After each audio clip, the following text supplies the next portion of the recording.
Je suis Moulay Idriss Hasnaoui, donc chargé de mission au ministère de l'Équipement et de l'eau, également vice-président de la coalition marocaine de l'eau. C'est une coalition qui regroupe tous les acteurs de l'eau, dont il y avait aussi fait partie de cette coalition, mais il regroupe surtout donc, les parties gouvernementales, les ministères, l'agriculture, l'intérieur, bien sûr l'eau, enfin, l'équipement et l'industrie, etc.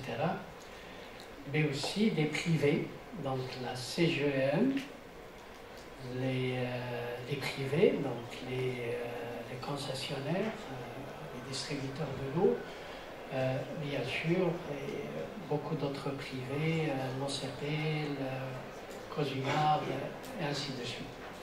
Mais également, je suis deuxième vice-président de l'Association marocaine des ressources en eau. C'était une association qui datait de 1991 et donc qu'on vient de réactualiser également. Et cette association, elle est en train de préparer un grand congrès en décembre prochain, du 1 au 5 décembre prochain. C'est le 19e congrès de l'Association internationale des ressources en eau. Et là, effectivement, on a arrêté déjà les appels des résumés, des side events, etc. Malheureusement, c'est arrêté, mais sinon, pour la participation, le site est ouvert, bien sûr, pour participer. Donc, tout d'abord, je tiens à remercier l'association des élèves ingénieurs à Grenoble pour l'invitation.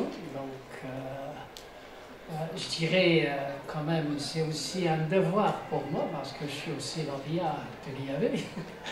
Donc, bien sûr, c'est un devoir, justement, de ne pas manquer ce genre d'événement. Mais je vous félicite pour le choix du sujet. C'est un choix que je dirais genre. Vous êtes focalisé sur le rural et le rural, c'est la partie vulnérable justement dans notre contexte ou dans notre pays. Alors là, donc, mon prédécesseur m'a épargné de parler de la gestion communautaire de l'eau. Ça va me prendre toute la présentation, mais il m'a épargné ça. D'ailleurs, je n'ai pas prévu dans ma présentation d'en parler, parce que c'est autour de l'eau que cette gestion communautaire est très renforcée. L'eau, c'est un facteur de regroupement, de liaison. Et donc, la gestion communautaire autour de l'eau est un exemple vraiment éloquent au Maroc, bien sûr. Donc, il m'a épargné d'en parler. Je le remercie et je le félicite pour sa présentation. Bien sûr, il est au cœur de la gestion durable de l'eau au Maroc, bien sûr. Donc là, le contenu, je ne vais pas tarder, mais comme introduction. La gestion de l'eau au Maroc, bien sûr, nous la regroupons dans ces concepts clés, c'est des grands concepts. C'est une gestion décentralisée. Décentralisé à l'échelle bassin-versant. Il est également intégré. Intégré dans le sens le plus large du terme, sur le plan ressources, le plan, bien sûr, gestionnaire, le plan réglementaire, etc. Il est également, c'est une gestion solidaire. Bien sûr, si je manque d'eau quelque part, il y a la solidarité, je peux le ramener de quelque part. D'accord? Donc, c'est vraiment un droit. Également, c'est une gestion participative. Participative, je ne vais pas en parler parce que déjà mon prédécesseur a mis l'accent sur ça. Mais aussi contractuelle. Aujourd'hui, nous réalisons beaucoup de projets en partenariat public-privé, notamment des projets de dessalement. Mais aussi, tous les projets de l'eau sont bien sûr aptes à entrer dans cette catégorie. Et cette gestion, il s'opère sur 3 niveaux. Nous avons un niveau amont, c'est l'échelle bassin-versant. Eh bien, pour cette échelle, les acteurs qui s'en occupent, ce sont les agences de bassin hydraulique, qui sont au nombre de 10, et puis aussi l'Agence nationale des eaux et forêts pour tout ce qui est aménagement de bassin-bassin. Donc, ça, c'est l'avant. Et nous avons un niveau intermédiaire. C'est le niveau des producteurs.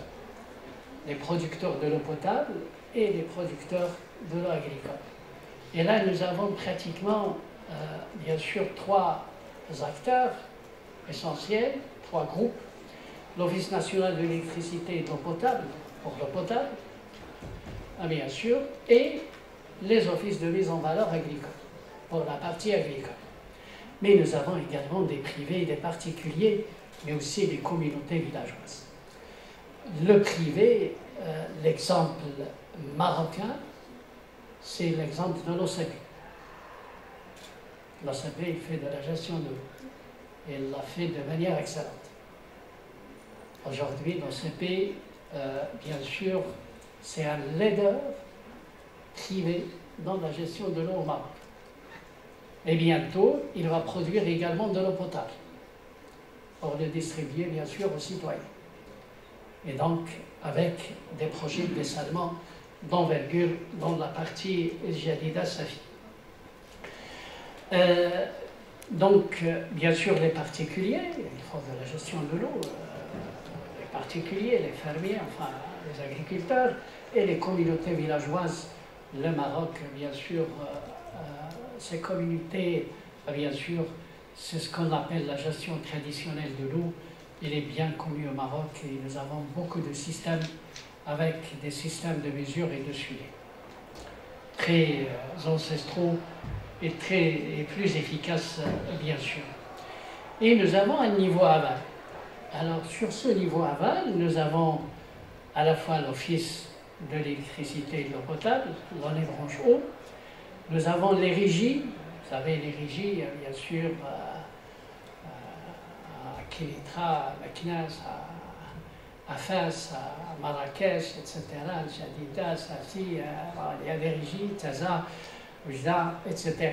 Mais nous avons des concessionnaires, les 3 que vous connaissez, la Lidec, bien sûr, Redal et Amendis, les 3 concessionnaires, les 3 grands concessionnaires, bien sûr. Mais nous avons également les associations d'usagers de l'eau potable. Nous en avons créé énormément d'associations dans le cadre d'un programme que j'ai géré pendant une 12aine d'années. C'est le programme d'alimentation groupée en eau potable du monde rural, avec la mise en œuvre d'une approche participative dans ces règles de l'art. Et c'était une réussite, c'était un exemple que la Banque mondiale a diffusé et a partagé avec d'autres pays, bien sûr. Et nous avons également des associations, bien sûr, des usagers des eaux agricoles, bien sûr, qui sont aussi bien connus, bien sûr, au Maroc. Et nous avons les communes territoriales, les municipalités. Il y a des communes qui font leur gestion de l'eau. Ils ne donnent à personne la gestion de l'eau encore, mais ils sont de plus en plus rares, bien sûr. Et aujourd'hui, nous sommes dans une transformation majeure. Nous allons basculer vers un système de société régionale multiservices. Nous en avons créé, d'abord il y a 4 pilotes qui sont créés. Dans la première, c'était Casablanca, Stade, mais bien sûr, ces sociétés multiservices, ils vont prendre le relais de toutes ces institutions, la partie distribution de l'Office national de l'eau potable, tout ce que font les régies, les concessionnaires, les associations, mais là encore c'est un peu difficile d'entrer dans cette catégorie-là. Peut-être qu'il y a des associations qui fonctionnent comme de véritables entreprises. Et ils savent ce qu'ils font, certainement le système ne va pas les perturber. Mais les autres, les communes territoriales aussi, donc ils vont entrer dans ces sociétés, c'est des grandes sociétés, et c'est une nouveauté au Maroc qui se met en place progressivement. Donc après cette introduction, avant d'aller vers, soi-disant, la gestion durable, de parler de la gestion durable proprement dite, eh bien tout simplement, il fallait quand même que je vous présente un peu le contexte marocain sur le plan climatique. Eh bien, sur le plan climatique, nous sommes un petit pays quand même, mais c'est un grand pays climatique. D'accord, nous avons vraiment une grande diversité des climats. Ça peut aller, bien sûr, de l'humide chaud à l'humide, bien sûr, au sec chaud, et bien sûr de l'humide froid, bien sûr, au sec froid. Si nous volons de la Sibérie, ça existe au Maroc. Nous avons une petite zone très limitée, c'est le Jebel Ayashi. Eh bien, le glacier s'installe depuis le mois de septembre jusqu'au mois de juin. Ils ne font qu'au mois de juin. C'est un petit glacier. C'est comme si on est en Sibérie. Ça existe au Maroc. Voilà. Donc cette multiplicité, c'est une richesse, je l'appelle une richesse climatique. Il est importante pourquoi? Il est importante parce que quand on a une sécheresse au Maroc, eh bien, il ne peut pas être généralisé avec la même acuité. Ah, bien sûr, il ne se généralise pas avec la même acuité et c'est quand même une sorte d'atténuation de la sécheresse dans des régions marocaines et c'est très important, justement. Mais la caractéristique principale qui offre cette multiplicité des climats, c'est bien le relief, la topographie. C'est grâce à nos montagnes que nous avons ce petit glacier, bien sûr, à Jebel Ayashi, la province de Mimelt, bien sûr dans la région, bien sûr dans la Tafilelt. Et c'est grâce à ces reliefs. Et ces zones de montagne supérieures à 1500 mètres, eh bien, pratiquement, il englobe l'essentiel de nos ressources. Vous entendez parler des montagnes de l'Atlas et le château d'eau. Eh bien, c'est le château d'eau. Bien sûr, c'est un château d'eau, bien sûr. Et donc, c'est grâce à ces reliefs, bien sûr. Mais aussi, c'est des zones de recharge de la plupart des nappes, voire même des nappes frontalières, ou transfrontalières, et des nappes très profondes. C'est là où ils se rechargent, bien sûr. Et donc, cette opportunité topographique aussi est importante. Vous imaginez si le Maroc n'a pas de montagne, eh bien, son climat serait de quel type? Donnez-moi un exemple de pays. Eh bien, si on n'a pas de montagne, on serait comme en Libye. Pratiquement. Et c'est grâce à la montagne que nous sommes dans des conditions plus favorables, bien sûr. Voilà. Alors, cette opportunité est quand même importante, il fallait la souligner. Aussi, les potentialités, je vais revenir sur des chiffres que vous connaissez. Peut-être nous avons un potentiel pluvial de 140 milliards, c'est de 100 mm. Une évapotranspiration de 118 milliards, c'est 166 mm. Les ressources en eau renouvelables, heureusement pour nous, les ressources en eau sont renouvelables. Ce n'est pas comme les ressources minières qui peuvent être utilisés. Et donc ils sont renouvelables. Chaque année, on peut avoir un taux pareil, en tout cas en moyenne, de 22 milliards, 31 mm. Les eaux de surface font 18 milliards, 25 mm,4, et les eaux souterraines, 4 milliards de mètres cubes. Alors, nous avons une capacité de stockage que nous avons développée avec la politique des barrages qui atteint aujourd'hui presque 21 milliards de mètres cubes. Mais, bien sûr, à cause des sécheresses, nous avons une surexploitation de nos nappes ou nos réserves souterraines. Bien sûr, ils dépassent les 1 milliard annuellement, bien sûr.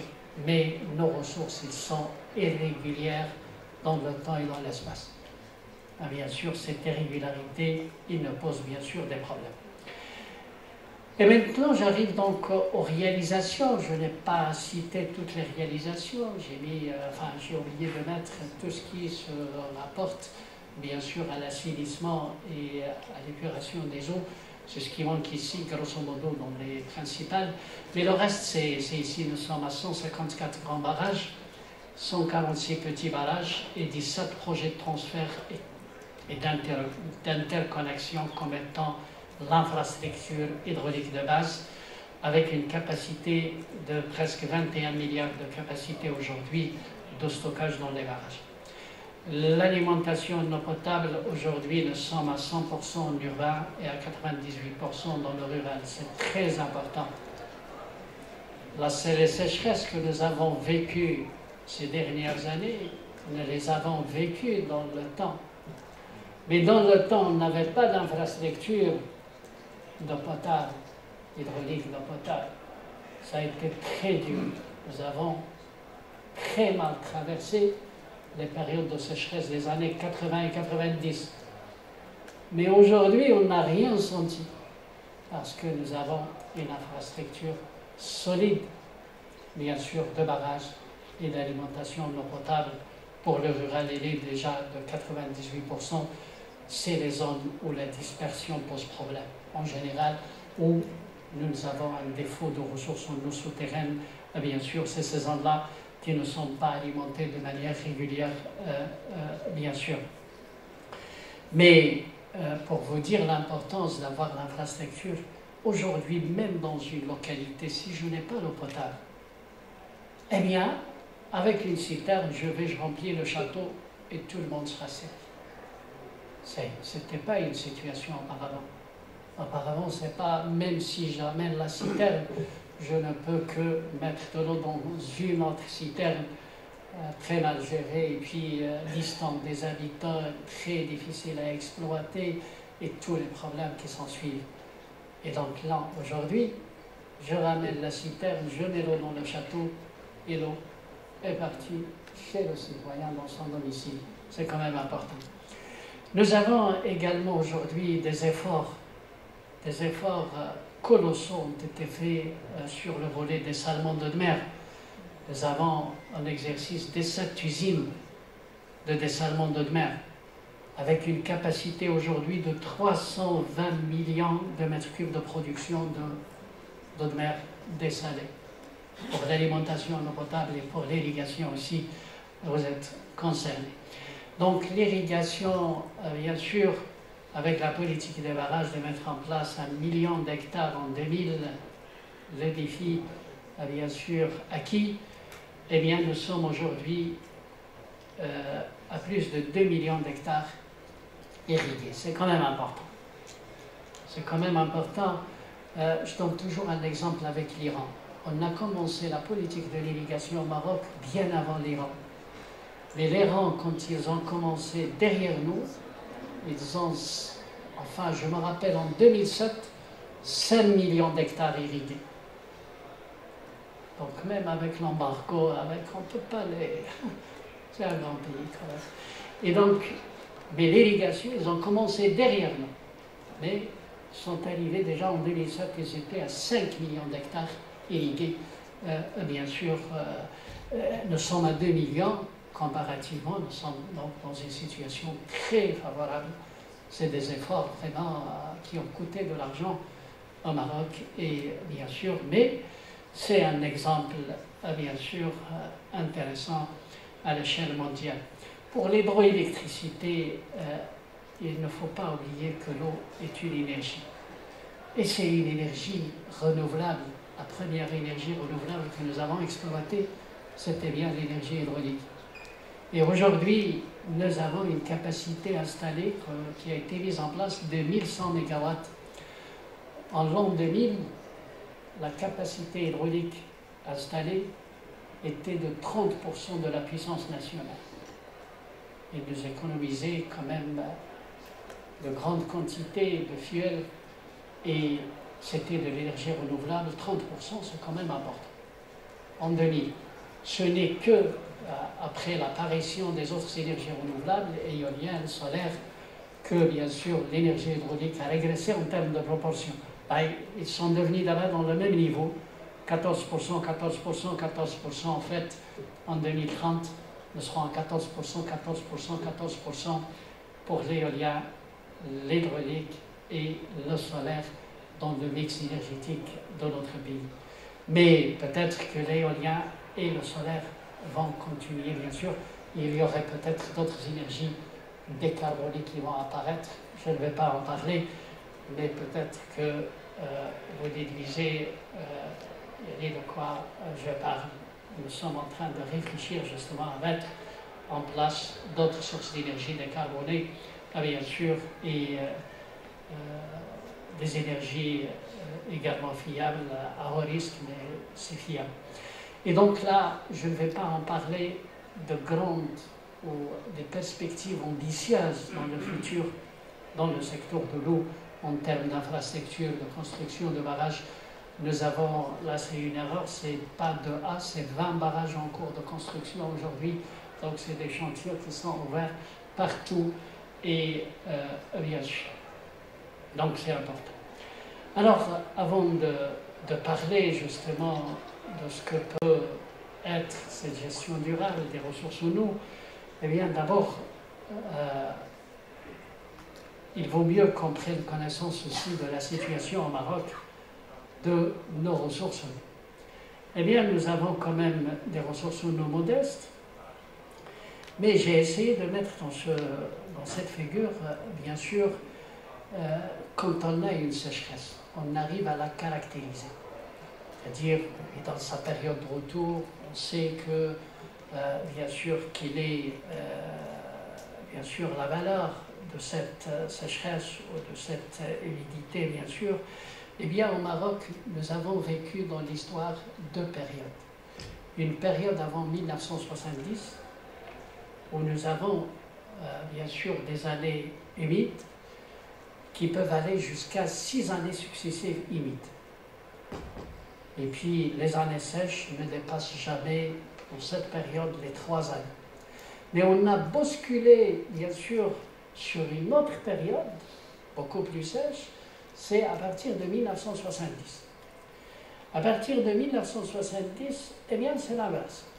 Les années sèches les années sèches successives ont tendance à augmenter, ils dépassent les 6. En tout cas, ici, dans ce graphique, puisqu'il y a une certaine compensation interrégionale, parce que c'est à l'échelle globale, le graphique, il correspond à des données, bien sûr, moyennes à l'échelle du Maroc, et donc il cache les disparités régionales. Et bien là, à partir de 70, les années successives de sécheresse, bien sûr, ils dépassent les 6. Nous en avons observé plus que 10 dans des régions au Maroc. D'accord? Et donc, bien sûr, c'est des choses que nous connaissons. Et c'est des choses sur lesquelles on travaille pour y faire face. C'est clair, c'est pourquoi la politique de barrage avait sa place. Et continue justement à avoir sa place. Et donc là, bien sûr, les chiffres que j'ai donnés tout à l'heure sur les apports, 18 milliards, enfin 22 milliards, etc., bien sûr, c'est des chiffres qui sont parfois par des chercheurs critiqués. Pourquoi les mêmes chiffres, bien sûr, c'est les mêmes chiffres parce que ce ne sont pas des chiffres qu'on donne sur une année, 10 années, 20 années, 30 années, ou même, je dirais, 40 années. C'est des chiffres qu'on calcule sur une période d'au moins 50 années. Et nous n'avons pas encore épuisé les 50 années pour changer les chiffres. D'accord? C'est vrai qu'il y a de la sécheresse, mais en faisant un calcul statistique, intervalle de confiance, nous sommes encore dans l'ordre de grandeur de ces chiffres, donc ils ne sont pas dépassés encore. Ah, bien sûr, ils sont valables, bien sûr, c'est normal, je me comprends parfaitement. Très bien. Donc nous sommes dans l'ordre de ces chiffres encore, et en fait, c'était des chiffres qu'on avait avancés début années 80, et depuis 80 aujourd'hui, nous sommes, c'est 40 ans. 40 ans, 45 ans. Et bien sûr, c'est le moment de réfléchir à les changer, s'il y a changement, bien sûr. Mais il reste valable. Mais là, ce que je veux vous montrer ici, que, bien sûr, et dans d'autres graphiques, mais ce n'est pas la peine peut-être de tarder, là, donc, on peut caractériser, bien sûr, l'humidité d'une année, bien sûr qu'elle soit sèche ou humide, etc., lui donner sa fréquence, nous savons. Alors, les sécheresses qu'on a vécues ces derniers temps, nous avons vécu en 1992 une sécheresse plus sévère que les sécheresses récentes. En 1992. Pendant les années 80, nous avons vécu des sécheresses. Du même ordre de grandeur de sécheresse. La seule différence, c'était l'infrastructure de base qui faisait défaut autrefois, tout simplement. Et donc, il n'y a rien d'étonnant, parce que les gens nous parlent, mais la connaissance des choses, bien sûr, vous permet de se tranquilliser. Et là, nous avons, avec les périodes de retour, on peut avoir un apport. Aujourd'hui, nous avons donc, soi-disant, l'équivalent d'un apport centennal de 48 milliards de mètres cubes pendant l'année la plus humide. Mais on peut aller jusqu'à plus les 40.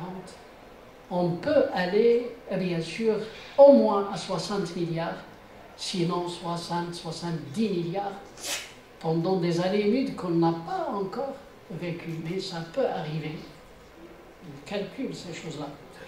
Comme on peut vivre des sécheresses pires que ce que nous avons vécu. Rien ne nous empêche de vivre des sécheresses pires. La sécheresse que nous venons de vivre en 92 ou ces dernières sécheresses, ils ont un apport de 3 milliards de mètres cubes. Mais on peut vivre des sécheresses, bien sûr, où l'apport ne dépasserait pas 1,5 milliard de mètres cubes. C'est possible. Voilà, d'une année à l'autre, on peut basculer vers ces choses, on peut les vivre. Et donc, il faut se préparer, bien sûr. Là, c'est le même exercice sur les pluies. Là, c'est un exercice où j'ai mis en pratique, bien sûr, il faut qu'on sache comment caractériser les choses pour mieux comprendre et pour mieux réagir et prendre les dispositions nécessaires. Et bien là, dans ce tableau-là ou dans ces graphiques, bien sûr, c'est des périodes sèches. Et donc, par exemple, nous n'avons pas encore vécu 100 années depuis que nous avions des observations.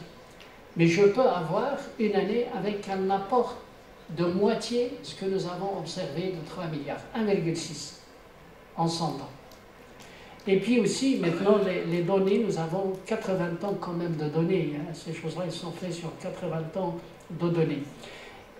Donc c'est une sécheresse d'une année, 1,6. Mais je ne peux pas avoir une sécheresse avec un apport de 1,6 maintenant en 2 années, non. C'est clair que je vais avoir plus. C'est 4 milliards. Et 10 années successives de sécheresse à l'échelle nationale, c'est les valeurs en rouge, c'est 11 milliards. En 10 années, je ne peux pas avoir moins de 11 milliards. En fait, c'est 1 milliard et quelques, 1,1 milliard par an en moyenne. Et comme sur 20 années de sécheresse, je peux avoir les 12 milliards 500, bien sûr. Donc c'est très peu, bien sûr, c'est 0,5 milliard en moyenne par an. Et donc là, c'est des choses pratiques qui nous permettent de mieux comprendre les choses pour mieux réagir. La même chose pour les années humides. Et là, j'entre vers la gestion durable. Eh bien, le mot durable est un concept très utilisé en commun, mais malheureusement, la bonne compréhension de ce concept n'est pas profonde chez tout le monde. Et avant d'entamer cette partie-là, ça me désole de voir mettre en place de nouvelles villes avec de l'ingénierie classique. Nous avons mis en place de nouvelles villes, mais malheureusement, avec la durée du conseil, ce n'est pas la peine de les mettre en place. Je continue à laisser développer la ville en bordure, en périphérie, au Salem. Si je mets en place une nouvelle ville, c'est de la mettre en respectant ce concept de développement durable. Autrement, ce n'est pas la peine. La plupart des villes qui sont mises, les nouvelles villes qui sont mises en place, malheureusement, nous les avons reproduites avec de l'ingénierie classique. Et c'est dommage. On ne peut plus se rattraper, c'est fini. Alors la gestion durable donc, de nos ressources en eau, eh bien, sur le plan théorique, il se fait de deux façons. Il y a ce qu'on appelle la gestion stratégique, donc c'est la planification. Et nous avons ce qu'on appelle la gestion tactique. C'est en fait la gestion proprement dite, du début de la campagne et le long, bien sûr, de la campagne au-delà. Quant à la gestion stratégique, eh bien, entre ressources et utilisation, quelle approche?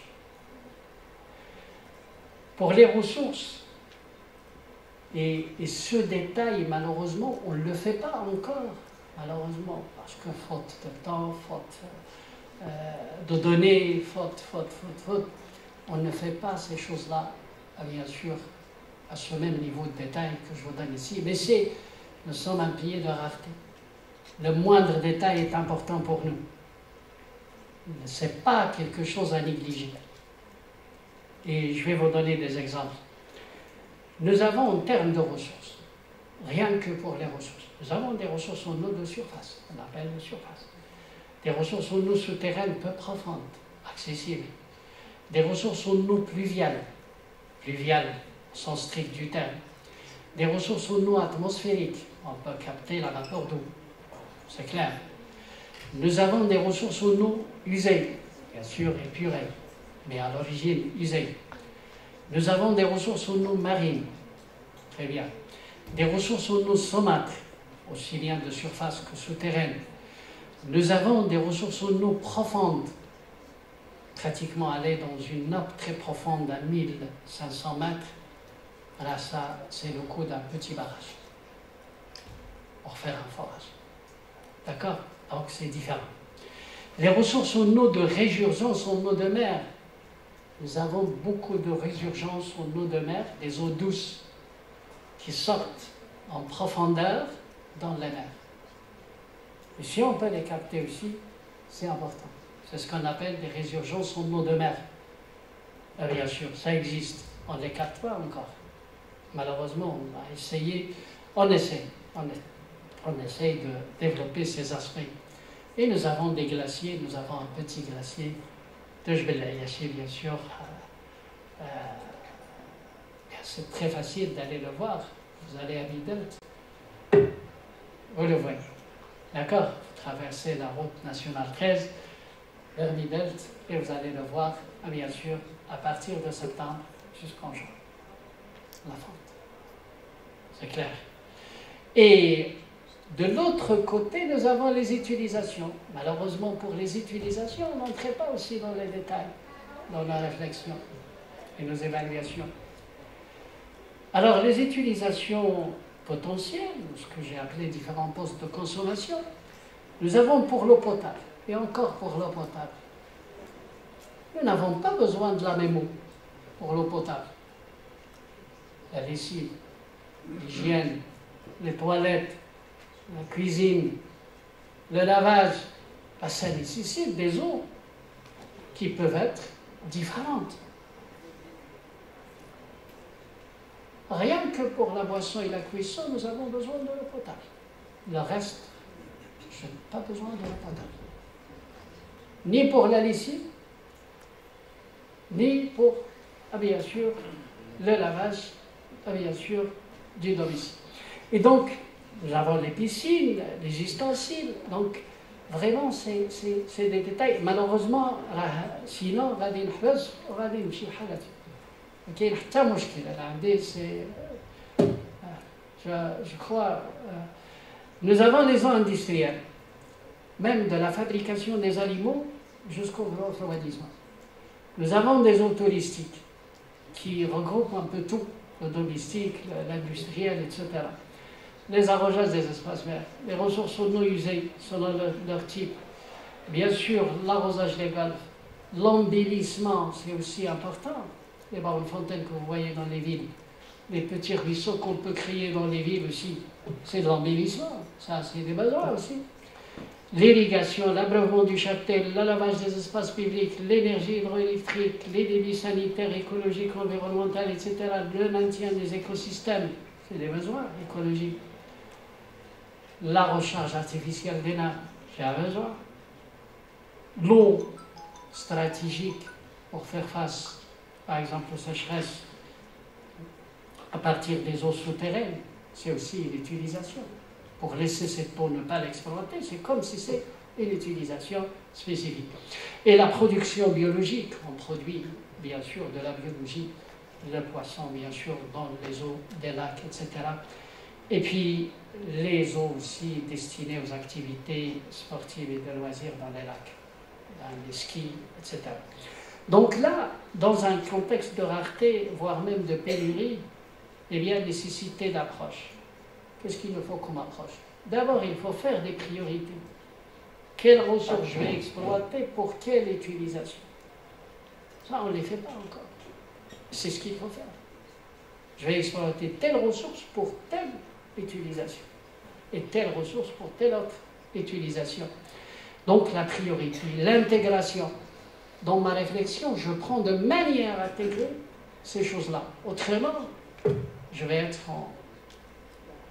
bien sûr en défaut avec la stratégie. La rationalisation, bien sûr, mais aussi la valorisation. Vous êtes agronome. Vous entendez parler les gens, ils parlent. Mais ils ignorent beaucoup de choses. Ne pas faire l'avocat, ne pas faire la pastèque, ne pas faire la tomate, ne pas faire... Ah, je ne suis pas d'accord. C'est le marché qui doit réguler ça. Quand la valeur ajoutée d'un produit ne va pas me convenir, alors je vais l'arrêter. Mais tant que la valeur ajoutée est là, alors je vais produire. Et produire l'avocat ou produire la tomate, là, bien sûr, c'est... Et puis la liberté de l'assolement, le Maroc a libéré l'assolement. Ah, bien sûr, on ne peut pas obliger les gens à ne pas faire ces spéculations. Il faut les faire. Et il faut les faire parce que nous en avons besoin. Ah, bien sûr, parce que c'est des entrées de vie, c'est beaucoup de choses. Ah, bien sûr. Et donc, mais priver ces gens-là, ces exploitants de la production, ah, ce n'est pas du développement durable. D'accord? Ce n'est pas du développement durable, ah, bien sûr. Nous avons, entre ressources et besoins aussi. Et là, je vais entrer dans les détails, là, parce que c'est à vous de voir. C'est selon les conditions liées à la ressource, la typologie de la ressource. Donc on fait l'évaluation de toutes ces typologies, bien sûr, le niveau de qualité et de traitement exigé et atteint.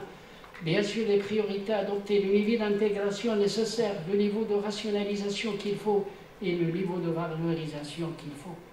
Moi, je suis pour valoriser l'eau.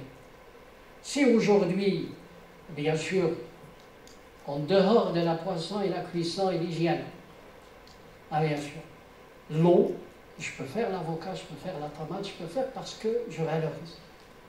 Et encore, je peux faire mieux. Je peux produire la semence de la tomate. C'est encore beaucoup mieux que de produire de la tomate. Voilà la valorisation. Mais malheureusement, dire non, l'eau est utilisée... Mais l'eau est utilisée par les agriculteurs, c'est normal, parce que c'est eux qui produisent pour nous l'alimentation. En Angola, l'agriculture, il consomme beaucoup d'eau. 87%, 90%, c'est normal. Parce que ce sont ces gens-là qui produisent pour nous les citadins. Ils doivent justement avoir la grande part de l'eau. C'est clair. Donc nous avons l'évaluation des besoins en eau potable industrielle par catégorie, bien sûr, ou par poste de consommation, mais aussi par projection des indicateurs d'évolution de la population administrative et générale, les projections des effectifs d'élevage, les périmètres à irriguer, le tourisme. D'abord, on se lance pour le tourisme, d'accueillir 20 millions. On peut accueillir plus, en fait. 20 millions, c'est la moitié de la population marocaine. C'est important, c'est un poste qui prendra de l'ampleur. Et donc, bien sûr, ça devient, bien sûr, concurrent à l'agriculture, à l'eau potable, etc., etc. L'industrie, on se lance dans l'industrie d'eau. Nous avons besoin de l'eau. Il n'y a aucun produit qui est produit. Nos vêtements, c'est de l'eau. De l'eau virtuelle et de nos vêtements. Etc.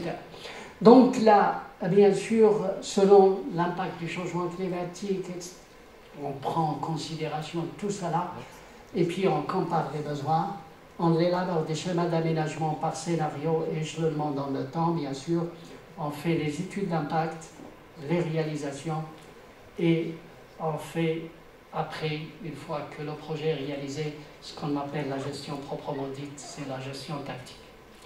Et donc là, pour faire tout cela, bien sûr, nous avons également besoin d'approches de planification, de gestion intégrée des ressources en eau. Donc, bien sûr, il faut qu'il soit participatif, intégré, rationnel et équitable. Autrement, mais il faut que je regarde ces postes, ou ces, bien sûr, de manière très fine, et de ne pas passer. Maintenant, bien sûr, nous avons tout ce qui est physique, et nous avons tout ce qui est, bien sûr, social, administratif, c'est la gouvernance. Eh bien, au Maroc, comment qu'il est décliné? Et là, je vais vous dire que nous avons 3 niveaux d'outils de planification et 3 niveaux territoriaux, national, régional, local, et les niveaux de planification, d'outils de planification approuvée, approche adoptée, organes de consultation, de conseil, de concertation et de coordination. Je ne vais pas lire tout ça là, mais je vais vous donner l'exemple. À l'échelle nationale, nous avons la loi de l'eau comme planification approuvée, et nous avons le plan national de l'eau, qui donne, lui, les orientations à la réalisation des plans. Alors, pour l'approche, pour faire ce genre de plan, eh bien, on se base sur la concertation et la coordination. Ce n'est pas de la participation. Attention. La concertation et la coordination. Il faut donner à chaque chose, il me comprend, chaque chose a sa signification. Et chaque concept, bien sûr, est important à comprendre. Autrement, nous utilisons des termes. On fait des réunions et on considère que c'est de l'approche participative. Là, je suis désolé, ce n'est pas de l'approche participative. Ça, c'est une réunion. Ça fait partie de la participation, oui, mais c'est une réunion. Ce n'est pas de l'application de l'approche participative. Et donc, je dis la concertation et la coordination autour d'études. Et puis, les organes dans lesquels se fait cette concertation, c'est le Conseil supérieur et la Commission interministérielle. Nous avons, au niveau local, c'est là où l'approche participative est exigée par la loi. La loi nous exige de faire vraiment l'approche participative dans ses règles de l'art. Et là, je rejoins notre ami de tout à l'heure, mon prédécesseur, bien sûr. Et donc, si on veut réussir le développement durable, on ne peut pas réussir un développement durable sans l'application de l'approche participative dans les règles de l'art. Et je vous parle parce que j'ai fait ça pendant une douzaine d'années dans le programme d'alimentation d'eau potable du monde rural. Et je sais ce que c'est, et bien sûr, je sais ce que ça peut donner. Maintenant, on passe à la gestion tactique. Donc là, la planification, il doit se faire de cette façon, mais aussi la gestion tactique, c'est la gestion opérationnelle. Eh bien, du début de l'année, bien sûr, ça se fait par la concertation. Ce n'est pas de la participation. La concertation et la coordination aussi. Et là, donc, on connaît nos réserves dans les barrages, on connaît les niveaux de non-NAP, on connaît, bien sûr, et on a des idées sur les prévisions, l'eau qui va venir au barrage ou qui va aller à la nappe pendant l'année. Et sur la base de ces données, nous connaissons les besoins pour le potable, pour l'irrigation, pour etc. Et au début de septembre, ou bien avant, on se met d'accord sur combien donner à l'eau potable, combien donner à l'irrigation, combien donner à l'électricité, etc. Ça se fait. C'est des choses que le citoyen ne voit pas, mais ça se voit. Bien sûr. Et donc, on planifie les fournitures à donner sur la base du stock et des apports qui vont venir. Bien sûr, les ressources qui vont venir, bien sûr, au cours de l'année, bien sûr, avec des prévisions, mais on rectifie au fur et à mesure le long de l'année. Et là, nous avons amené les exemples. Donc là, c'est la partie gestion en temps réel. Donc, la gestion au début de l'année, ce n'est pas en temps réel. Mais là, c'est de la gestion en temps réel. Chaque jour, je connais quel est l'eau qui est entrée dans le barrage, quel est le niveau de mana, quel est le besoin pour le turbinage, quel est le besoin pour l'irrigation, quel est le besoin pour chaque jour. Et bien sûr, ce que j'ai donné et ce que je dois donner, je les connais. Mais au moins, je sais ce que je monite, ce que je donne pour chaque utilisation. Chaque jour, ça se fait. C'est un travail quotidien qui se fait. Ah, bien sûr, et là, nous avons ces données-là, ah, bien sûr. Et, alors, bien sûr, là, c'est d'un moment, épisodiquement ou périodiquement, on élabore des situations hydrologiques. Et donc là, c'est des exemples. Vous avez ici, bien sûr, les précipitations par bassin. C'est une situation au 30 mars, trimestrielle par exemple. Exact. On a les débits max, les pluies max enregistrées quelque part au Maroc. Donc nous connaissons ça en temps réel. Et nous les établissons bien sûr sur des situations périodiques, bien sûr. Nous avons pour les débits. Et donc là, pour les débits, c'est des débits max et puis aussi des apports d'eau par bassin. Ce que le bassin a collecté comme eau au cours de l'année à la date, bien sûr, fixée, etc. Alors maintenant, finalement, quand on a fait nos analyses, eh bien, nous avons trouvé que nous avons un déficit. En 2050, on devrait être avec un déficit de 7 milliards de mètres cubes. Tout simplement. Je l'ai dit. Alors, avec le casse. En 2050, le calcul, suivant les besoins et les ressources que nous avons trouvé qu'il nous faut 7 milliards à ramener. D'accord? Mais il faut ramener 7 milliards si en 2050 on veut être dans une situation normale. Autrement, bien sûr, on va avoir des problèmes.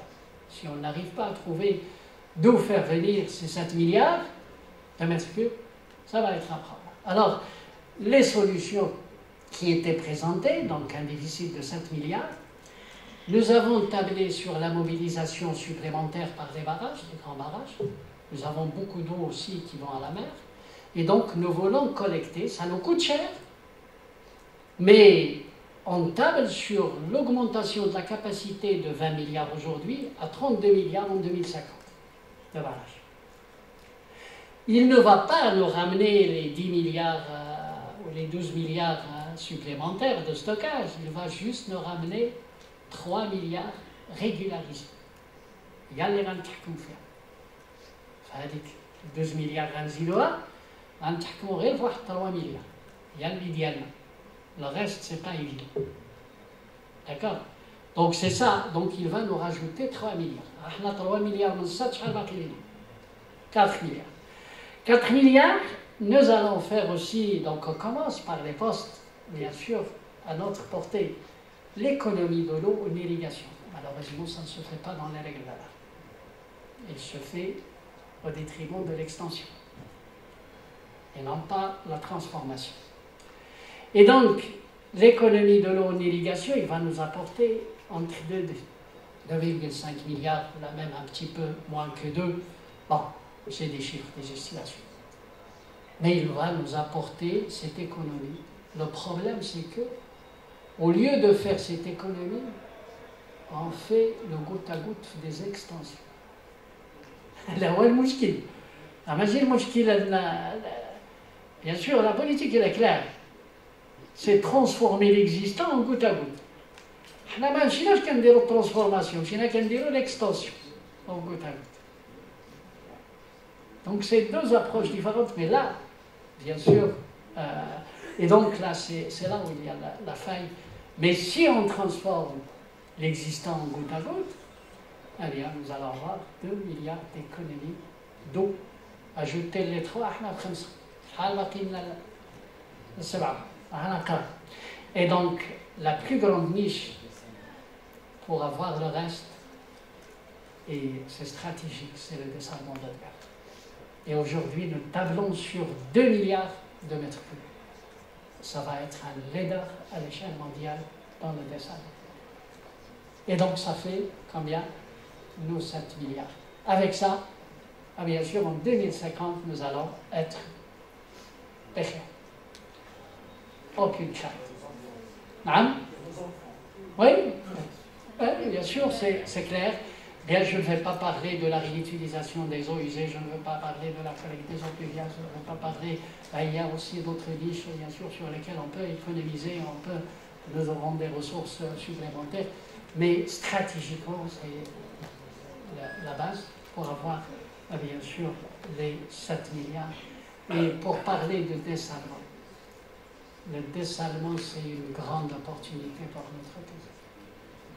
Le facteur eau qui était autrefois un facteur limitant du développement, aujourd'hui, il ne l'est plus.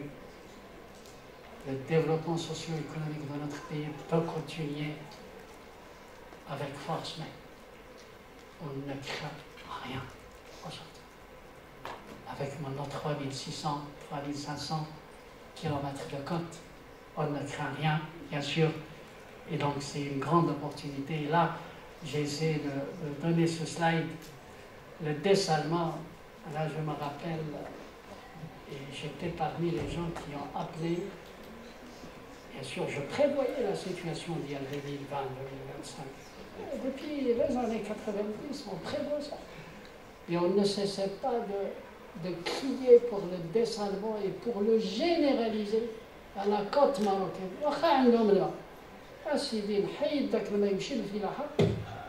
Je généralise l'eau potable au moins à toute la côte, c'est 80% de la population marocaine.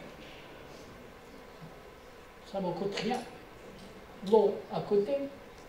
Quel était le problème? Le problème, c'est les technologies.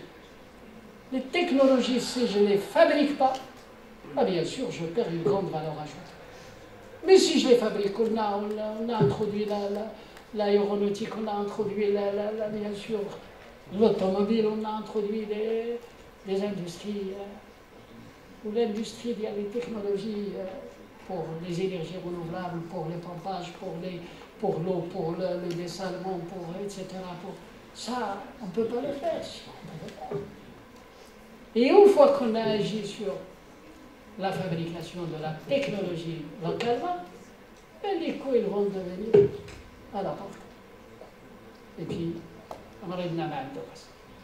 Très bien. Alors, donc, le dessalement, bien sûr, et le dessalement aujourd'hui, vous voyez que même il est affecté aussi à l'agriculture. Et moi, je dirais, et je voulais le dire, c'est des choses que j'ai dit il y a très longtemps. On peut généraliser l'irrigation à toutes les côtes marocaines, toutes les plaines côtières.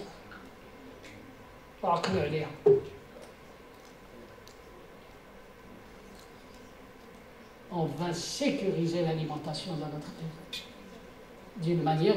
Et les technologies, le développement en masse des technologies, votre portable d'abord que vous utilisez.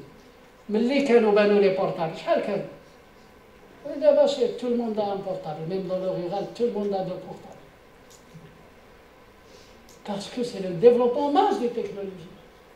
Et c'est là où il faut agir. Je ne peux pas importer la technologie et dire que ça me coûte. Oui, ça te coûte parce qu'il faut fabriquer sur place. Il faut changer le paradigme. Et voilà, le dessalement va être à la portée, bien sûr, et même pas uniquement pour l'agriculture ni pour le potable, même pour l'hydrogène, la production de l'hydrogène. C'est important. Et l'autre énergie. L'eau est une énergie par excellence. Et c'est la sécurité alimentaire. Alors ici, bien sûr, je vais conclure, je m'excuse, voilà, J'ai essayé de faire ce que je peux, hein. Je m'excuse du retard, mais nous avons fait presque 1 heure avec notre ami le prédécesseur. Je pense que je mérite au moins la même chose. Là, je mérite Allah l'équité. D'accord? Mais ce n'était pas pour moi, je fais ça pour moi, je le fais pour vous. Bien sûr. Et l'eau, bien sûr, vous le connaissez, c'est la vie. C'est la santé, c'est l'énergie, c'est l'éducation, c'est l'industrie, c'est la sécurité alimentaire. Bien sûr, c'est le tourisme, c'est la lutte contre la pauvreté, c'est l'économie, c'est le développement durable. Et bien sûr, ces choses-là, elles sont dans les 17 du développement durable. Objectif du développement durable. Mais malheureusement, on fait ces choses-là sans penser à l'autre. Et on ne peut pas atteindre ces objectifs de ces secteurs si on n'a pas atteint l'objectif concernant l'eau dans des décisions. C'est là où il faut agir en premier pour atteindre les objectifs des autres ODD. Ils sont seuls. واحد l'ODD هو اللي ما عندوش علاقة مع الماء يزرموا. Le reste, إلا ما كانش الماء ما كاين والو. C'est clair. Est-ce qu'il y a une éducation sans eau? Vous imaginez un établissement scolaire sans eau, sans latrine, sans cadavre, sans toilette. C'est invivable. L'hygiène, la santé pendant le corona. Si on n'avait pas l'eau chez nous pour se laver, ça va être catastrophique. Catastrophique. Etc. Donc, il faut agir sur l'ODD 6 concernant l'eau spécifiquement pour faire avancer les autres ODD.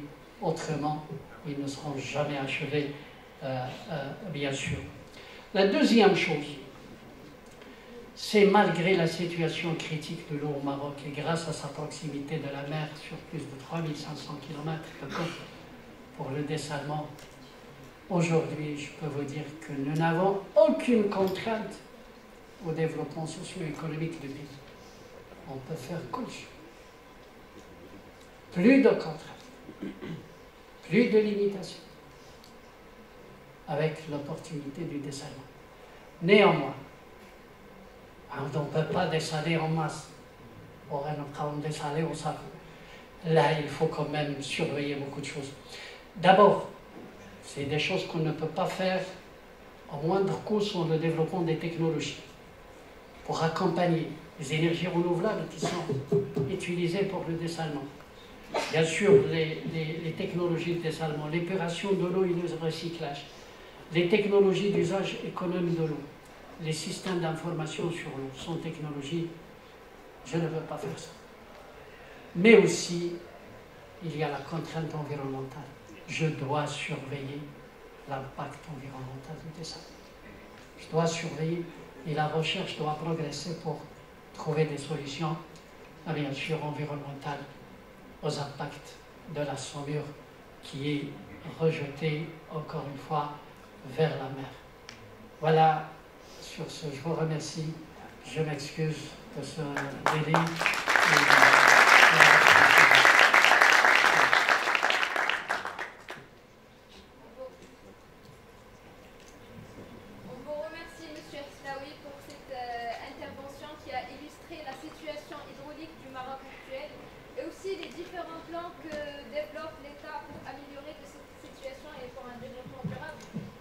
Donc on reste pour une petite question à Monsieur Hsnaoui.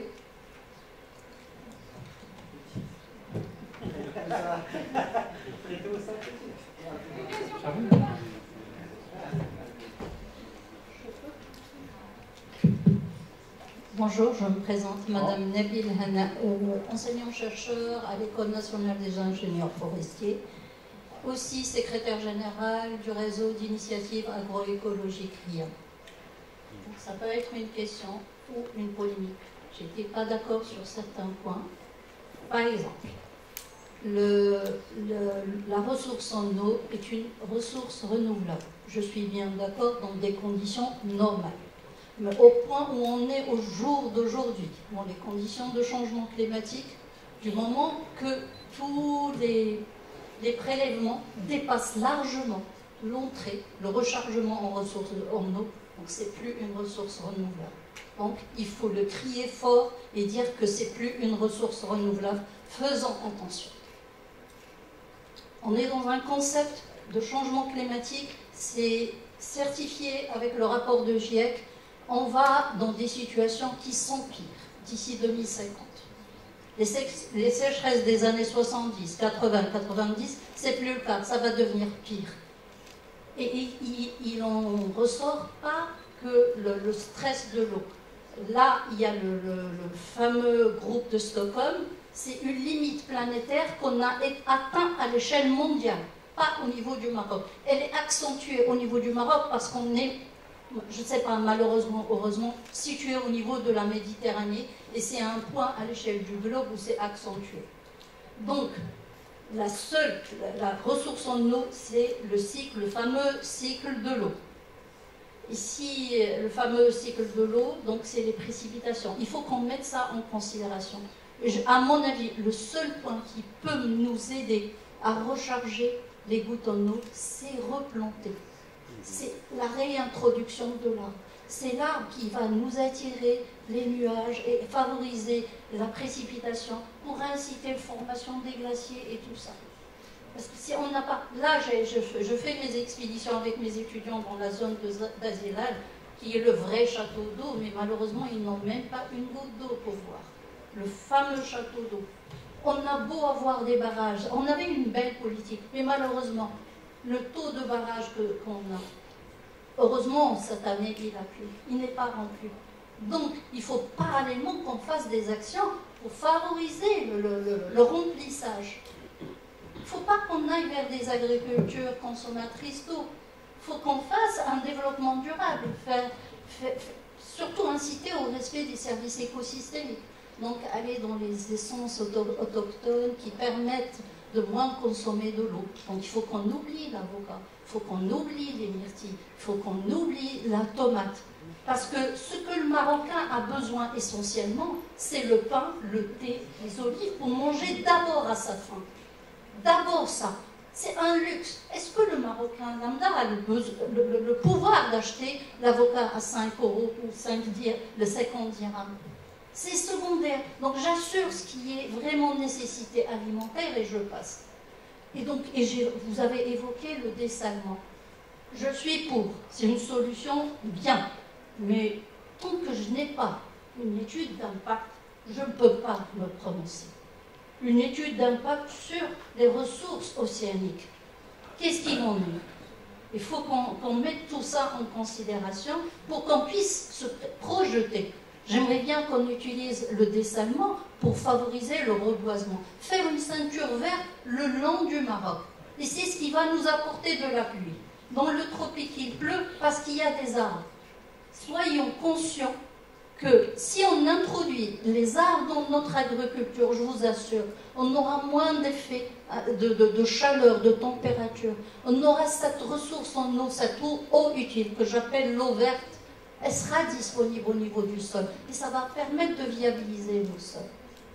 Donc j'utilise le dessalement, mais pas uniquement dans la solution portuaire. Il faut que je voie le long terme, dans 100 ans. Dans les enfants de mes enfants, qu'est-ce qu'ils vont avoir? Merci. On répond question par question, là, je note pas. Bonjour, à votre aise. Si vous voulez répondre question par question, bien intervenir. Oui, quand vous voulez, je crois, question par question. Allez-y. Ah oui. Alors, je remercie Madame justement pour sa réflexion, je dirais une réflexion. Bien sûr, en fait, Madame, j'ai fait 40 années dans ce domaine. 40 années avec un background vraiment des réflexions très poussées. ce que j'ai pu vous partager avec vous, ça émane d'une expérience. Une expérience très profonde. La ressource renouvelable, qu'est-ce que ça veut dire? C'est très simple. J'ai une ressource minière, une phosphate matérielle. Je vais l'exploiter, mais ça fait l'eau, il est renouvelable. Pourquoi? Parce que avec le cycle génétique, la quantité chaque année, c'est ça, c'est très simple le concept de renouvelable chez moi. Donc je ne conteste pas. C'est heureusement pour nous que il a كان ديك مثلا 22 مليار وشربناها. هي والعام الجاي ما كاين والو. إلا كانت comme une ressource minière. صافي سالت. غنجمعوا. Mais c'est une ressource, justement, c'est une chance pour nous. Et Dieu n'a rien laissé au hasard. L'eau, on ne peut pas la fabriquer, madame. On ne peut pas fabriquer l'eau. Alors, qu'est-ce qu'il a fait Dieu? On a 2 tiers de la terre sous forme d'océan. Et là, استنزفتوا ذاك الموالد ديالكم ها البحر حداكم. Parce que vous ne pourriez pas la fabriquer de toutes les façons. Mais il est là. Ça vous coûte un peu plus cher, c'est clair. Mais qu'il est là. Dieu sait ce que nous ne savons pas. Et donc, l'eau, quand même. Alors, c'est vrai, la forêt pour moi, c'est l'eau. La forêt, c'est l'eau. Et je le disais à mes élèves ingénieurs de l'INFI aussi, parce que je contribuais à leur formation. C'est au Maroc, nous avons, c'est notre petit poumon. Voilà la forêt de la moyenne classe. C'est d'ailleurs le plus grand poumon du monde arabe. Et quand même, c'est important pour nous si on ne le sauvegarde pas, c'est clair. Et la régénération du couvert est très importante. فرنسا راه الغابة كانت ديغرادات عندها ودابا رجعات تزادت avec des actions concrètes. حتى حنا on devrait être في le même schéma d'augmenter la forêt. La forêt c'est essentiel. Et bien sûr au cycle de l'eau c'est très important. Bien sûr le dessalement, j'ai dit. Et le dessalement, on développe la technologie, mais il faut rester prudent. Je l'ai dit. Il faut rester prudent, mais il y a le dessalement, on nous a dit, au sable. Là, je dois observer au moins la fuite des poissons, etc. Il faut faire ça. Et justement, le niveau de détail de notre analyse, il doit descendre, donc les niveaux de l'équipe. Parce qu'on raisonne en potable. Mais l'eau potable, c'est la cuisson, c'est la boisson, c'est la lessive, c'est l'hygiène, c'est machin, etc. Alors, chaque pourcentage doit travailler bien. Autrement, je vais faire n'importe quoi. Si je mets tout dans le même bac, bien sûr, j'ai les eaux pluviales. Ils sont les plus proches de nous. Et les eaux pluviales, ils sont plus propres que nos habits. Je peux les utiliser pour la douche. Je peux les utiliser pour la lessive. Puisqu'ils sont plus propres que nos habits. On peut les utiliser pour la lessive. Le nettoyage classe domestique, je peux les...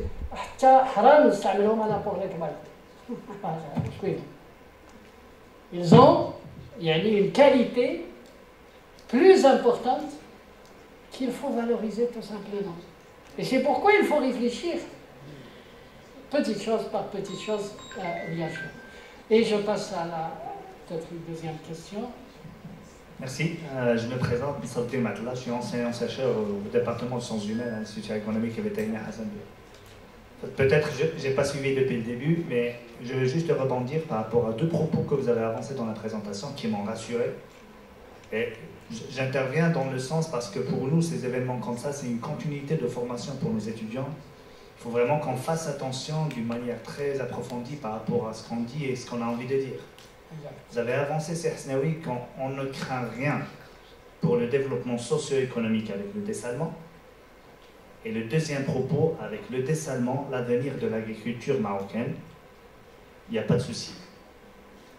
La question, elle est très simple. Est-ce qu'on est prêt à ce stade de dire ces deux propos aux petits agriculteurs marocains qui représentent 90% de l'agriculture marocaine et qui n'ont pas la capacité d'accéder à cette ressource? Tout à fait, vous avez fini. Merci. Alors, effectivement, il ne faut pas qu'on mélange politique.